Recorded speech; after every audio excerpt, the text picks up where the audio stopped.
আজকের সময়ে আমরা খুব সহজেই অনেক কথা বলে ফেলি, রাগে মজা করে, অনেক সময় না ভেবেই। কখনো সে কথাগুলো অন্যের মনে কষ্ট দেয়, আবার কখনো নিজের অজান্তেই আমরা সীমা ছাড়িয়ে যাই।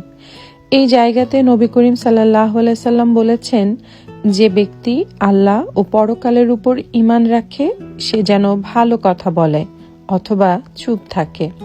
ভাবুন তো, একটা কথাই কারো মন ভেঙে দিতে পারে, আবার একটা কথাই কারো মন জুড়িয়ে দিতে পারে।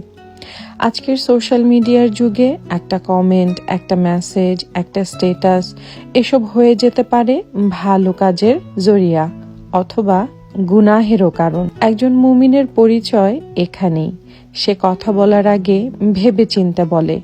যে কথা কারো মনে আঘাত আনে বা কারো মনে কষ্ট দেয়, সেই কথা একজন মুমিন বলে না। যদি ভালো হয় তাহলেই সে বলে, না হলে চুপ থাকে। কারণ সব কথা বলা জরুরি না, কিছু সময় চুপ থাকাও ইবাদত।